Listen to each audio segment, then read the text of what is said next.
ओम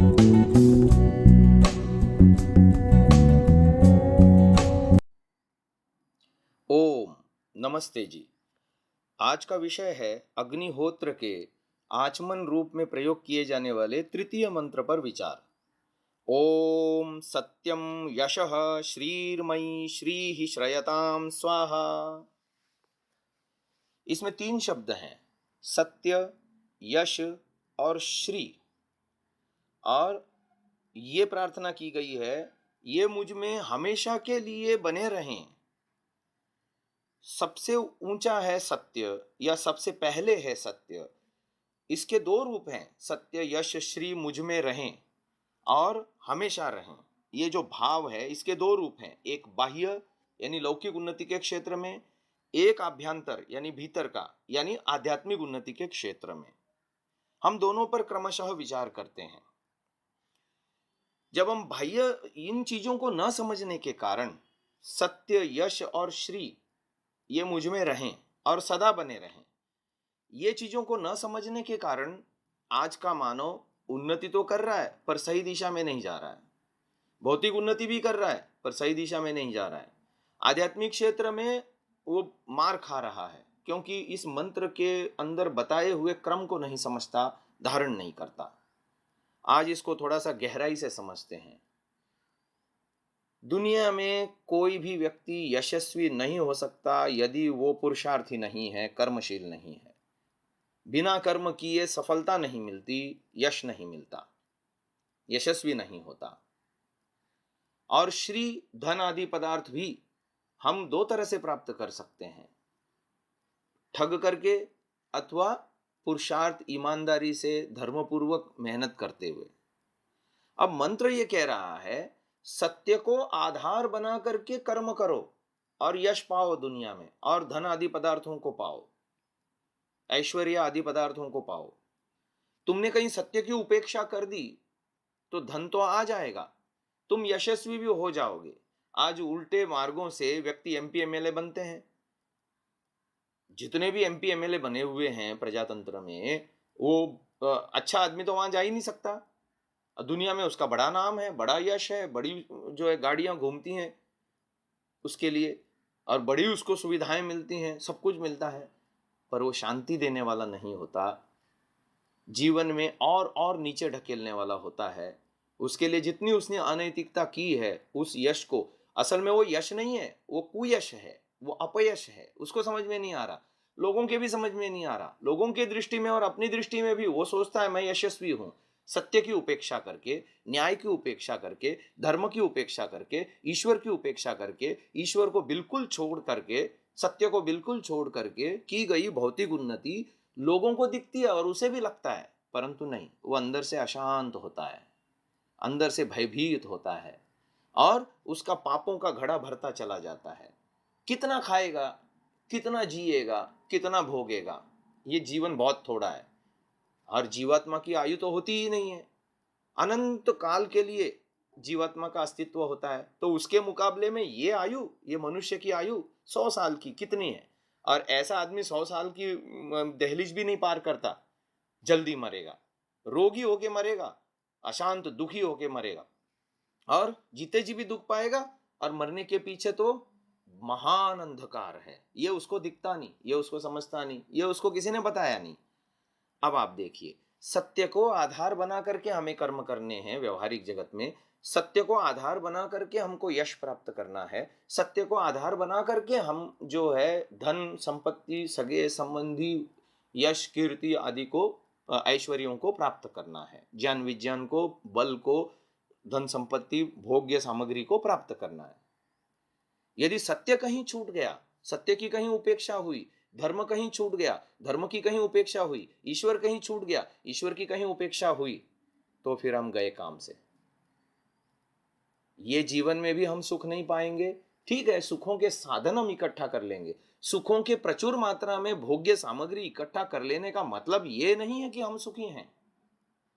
जिन लोगों ने अपने जीवन में सत्य की उपेक्षा की, अनैतिक मार्गों से धन कमाया, प्रचुर धन कमाया, उनके घरों में झांक करके देखो, उनके मनों में झांक करके देखो, उनके जीवन प्रणाली को देखो, कैसा वो पतन उन्मुख है। जीते जी भी कष्ट भोग रहे हैं आंतरिक, और बाह्य जो है आशंकाएं बनी रहती है, मेरा कोई छीन न ले, मेरे को कोई धोखा न दे, मेरा कोई लूट न ले। पता नहीं कितनी आशंकाओं से भरा रहता है आदमी, कितना भयभीत रहता है, दूसरों से भी और अपने से भी, अपने आप से भी। भीतर से अशांत रहता है, हमेशा दुखी रहता है, चिंतित रहता है, और कभी उसके मन में स्थैर्य, संतुलन, आनंद, शांति आदि की प्राप्ति नहीं होती। कदाचित उससे कई गुना ज्यादा शांति एक झोपड़े में रहने वाला वो आदमी हो सकता है जो दिन भर श्रम करता है और अपनी श्रम की जो है सूखी रोटी चबाता है, लेकिन उसके मन में जितनी शांति होती है उतनी शांति उस आदमी के घर में नहीं होती। जो आदमी कई सारे नौकरों के बीच में, कई सारे रिश्ते नातों के बीच में, कई सारा सुखों का अंबार है उसके पास, वो शांति उसके पास नहीं होती। तो ये बाह्य चीजों की दृष्टि से हमने समझा। अब थोड़ा सा भीतर का सत्य, सत्यम, आपने प्राणायाम मंत्र में भी देखा 7वां नंबर सत्यम का आता है, भू भुव स्व म जन तप सत्यम। ये सत्यम क्या है? ये सत्यम 3 अनादि चीजों का बोध हमें कराता है, ईश्वर, जीवात्मा, प्रकृति। अब व्यक्ति भीतर के भी कर्म करता है, क्योंकि जैसा मैंने कहा यश व्यक्ति को बिना कर्म किए नहीं मिलता। और यजुर्वेद का मंत्र कहता है, ये न कर्माण्य पशो मनीषिणो यज्ञ कृण्वन्ति विदथेषु धीराः। 2 चीजें आ गई, यज्ञ और विदथ। यज्ञ कहते हैं सुविचारों को, सकारात्मक विचारों को। रोज प्रार्थना करते हैं, तन्मे मनः शिव संकल्पमस्तु, करनी चाहिए रात को। आप नहीं करते हो तो आज से करना शुरू कर दो। तन्मे मनः शिव संकल्पमस्तु, मेरा मन शिव संकल्पों वाला हो। तो शिव संकल्प माने यज्ञीय स्वरूप वाला हो। तो यज्ञ सबका परोपकार करता है, यज्ञ सबका भला करता है, यज्ञ सारे कुविचारों को हटाता है। वो जैसे वातावरण में दुर्गंधी को हटाता है, ऐसे यज्ञ कुविचारों को भी हटाता है मानसिक रूप से। अब आप देखो, मंत्र ये कह रहा है मैं यशस्वी हूं। भीतर का यश क्या है? जब हम कर्म करते हैं तो उसके 2 विभाग हैं। एक यज्ञ माने सुविचार, माने पॉजिटिव थॉट्स, एक भी नकारात्मक थॉट्स नहीं आने दें, इसका ध्यान रखना। और दूसरा विदथ, जब ये नकारात्मक थॉट्स आने लगे तो उससे संघर्ष करना, युद्ध करना, आंतरिक युद्ध करना, उसके साथ लड़ाई करना। जैसे एक पहलवान दूसरे पहलवान के साथ लड़ाई करता है और जो बलवान होता है वो उसको मार गिराता है। तो हम आत्मा चैतन्य है और हमारे संस्कार जड़ हैं, मन जड़ है। तो ये हम पर हावी नहीं हो सकते। हम यदि प्रयास करें, पुरुषार्थ करें, लगातार अभ्यास करें, तो प्रयास पूर्वक कुसंस्कारों के वेग को थाम सकते हैं। इसी को वेद ने कहा विदथ, ये न कर्माण्य पशो मनीषिणो यज्ञ कृण्वन्ति विदथेषु धीराः।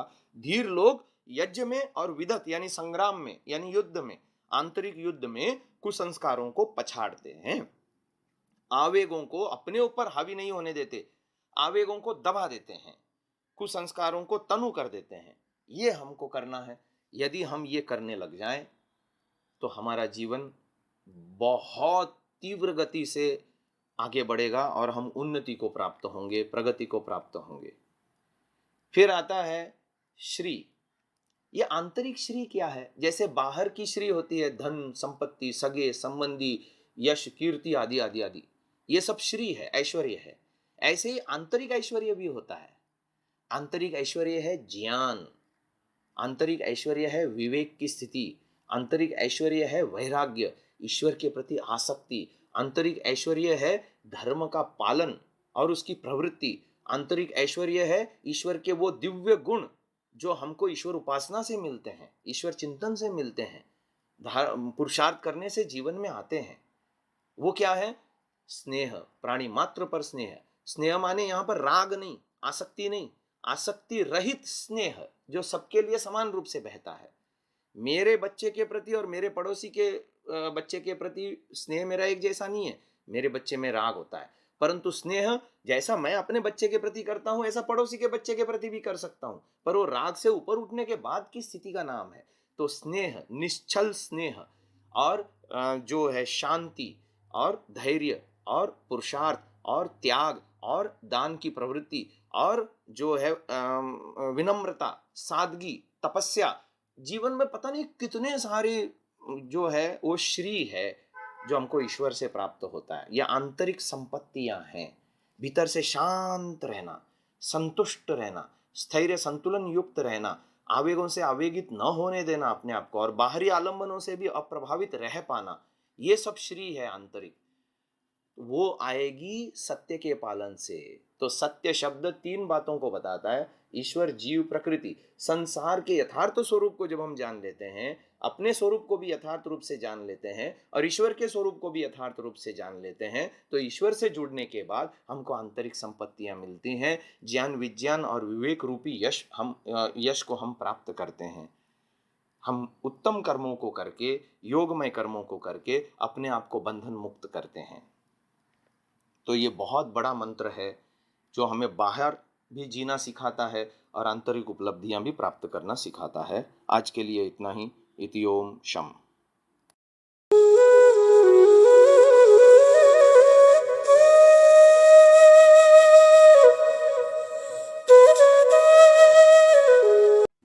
डाउनलोड सांसा ऐप, आरवीरदल ऐप, विजिट sansa.org, rvirdal.in।